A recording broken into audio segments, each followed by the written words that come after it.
Assalamualaikum warahmatullahi wabarakatuh. Om Swastiastu, Namo Buddhaya, salam kebajikan. Salve, salam sehat, salam sejahtera untuk kita semuanya. Salam merdeka belajar. Video kali ini adalah bukti karya aksi nyata saya dalam ekspos berbagi praktik baik program Sekolah Penggerak Angkatan 2 Provinsi Nusa Tenggara Timur dengan saya mengambil konten terkait kepemimpinan pembelajaran. Selamat menyaksikan. Supervisi akademik pembelajaran berdiferensiasi berbasis percakapan coaching bagi guru SMP Negeri 2 Nita, Nirangkliung, Kabupaten Sika. Implementasi peran kepemimpinan pembelajaran kepala sekolah. Bersama saya Elias Ricardo Suranto SPD, Kepala SMP Negeri 2 Nita. Pembelajaran berdiferensiasi adalah pendekatan pembelajaran yang berpusat kepada peserta didik, meyakini tentang kebutuhan dan minat belajar yang berbeda antara setiap siswa dalam kelasnya dan bagaimana mengakomodir semua kebutuhan belajarnya tersebut. Supervisi akademik adalah salah satu tugas pokok kepala sekolah yang bertujuan untuk meningkatkan kualitas kompetensi guru dalam melaksanakan kegiatan pembelajaran di kelas. Supervisi akademik pembelajaran berdiferensiasi dimaksudkan sebagai kegiatan supervisi untuk memastikan aktivitas pembelajaran yang berpusat kepada peserta didik terlaksana seperti yang diharapkan dari esensi pembelajaran berdiferensiasi dimaksud.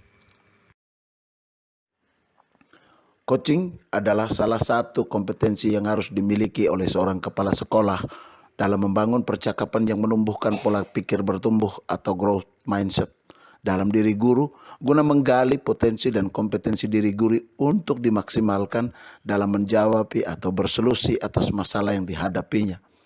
Mengimplementasikan supervisi akademik dalam pembelajaran berdiferensiasi berbasis percakapan coaching menjadi tantangan menarik untuk saya.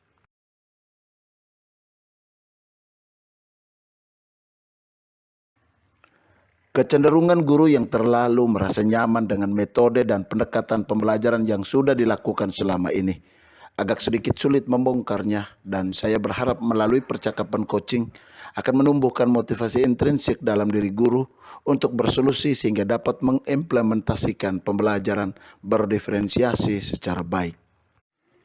Beberapa kebingungan para guru adalah terkait asesmen diagnostik, baik kognitif maupun non-kognitif, pemetaan kebutuhan belajar siswa, dan mengimplementasikan pembelajaran berdiferensiasi, baik berdiferensiasi konten, proses, ataupun produk. Program supervisi yang sudah dijadwalkan tidak bisa berjalan sebagaimana mestinya karena waktu yang ditentukan bersamaan dengan jadwal mereka yang harus mengurus administrasi P3K. Coaching dengan alur tirta membutuhkan latihan yang terus-menerus agar bisa meningkatkan kemampuan seorang coach seperti menjadi pendengar yang aktif, mengidentifikasi kata yang relevan dengan proses percakapan untuk menjadi pertanyaan pemantik guna menggali kemampuan coach dan alur proses terstruktur dan sistematis tersebut atau tirta untuk mencapai tujuan coach dalam percakapan akan menjadi kesempatan bagi saya untuk berlatih sekaligus tantangan menarik dalam mencapai tujuan. Mendiskusikan situasi dimaksud dengan fasilitator dan menyepakati kegiatan kunjungan lapangan secara luring untuk mengkomunikasikan dengan para guru terkait pembelajaran berdiferensiasi dan asesmen dalam implementasi kurikulum merdeka.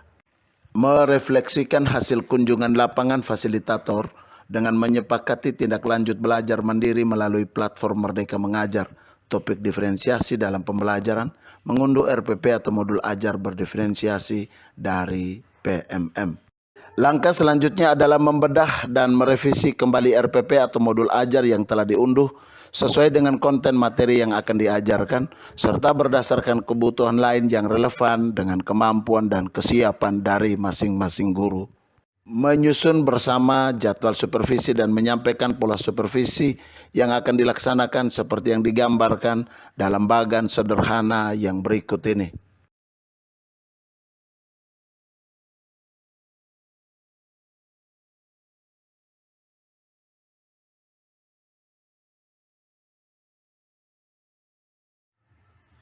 Kegiatan supervisi akademik berbasis percakapan coaching dapat berjalan sebagaimana mestinya.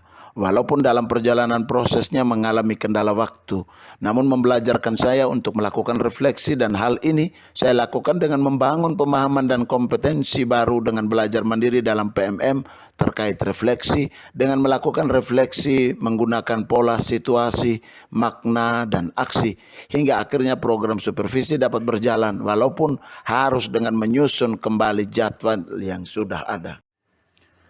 Munculnya rasa percaya diri para guru untuk mengimplementasikan pembelajaran berdiferensiasi di kelas karena hal tersebut benar-benar berbasis kebutuhan belajar peserta didik. Pembelajaran berdiferensiasi adalah realistis dari pembelajaran yang berpusat kepada peserta didik. Perubahan sikap dalam diri guru dalam kegiatan pembelajaran di kelas mulai merasa penting persiapan sebelum kegiatan pembelajaran dengan membuat bahan paparan pembelajaran. Penggunaan media digital kian meningkat seperti laptop dan LCD, serta selalu berusaha mencari video-video di YouTube yang berkaitan dengan konten materi yang diajarkan, baik untuk pengantar pembelajaran, proses pembelajaran, ataupun untuk proses diskusi. Aktivitas pembelajaran menjadi kian menarik dan interaktif, dan beberapa guru mengeluhkan tentang terbatasnya kemampuan peserta didik dalam hal kosakata dan mengkomunikasikan kebutuhan belajar mereka ataupun menjawab pertanyaan yang diberikan oleh guru. Hal ini menjadikan mereka sadar tentang pentingnya literasi dan membangun semangat mereka untuk melakukan aksi nyata topik diferensiasi dalam pembelajaran dalam platform Merdeka Mengajar dengan membuat visi kelas kaya teks sebagai solusi untuk meningkatkan kemampuan literasi peserta didik. Keberhasilan tidak terletak pada tujuan, namun keberanian dalam mengambil langkah dan berproses. Jika perubahan menjadi kebutuhan kita, maka belajar, refleksi, dan berubah adalah proses berantai yang harus terus terjadi guna meningkatkan kompetensi dari waktu ke waktu. Proses ini telah membelajarkan saya dan semua guru bahwa untuk mencapai tujuan yang besar dan mulia, kita harus berani keluar dari zona nyaman dan berkolaborasi adalah jalan baik yang perlu ditindaklanjutkan dalam program-program sekolah yang berikutnya. Lampiran pertama adalah lembar percakapan observasi. Di dalamnya terdapat tujuan pembelajaran. Berikutnya adalah kompetensi yang ingin dikembangkan oleh guru dalam kegiatan observasi.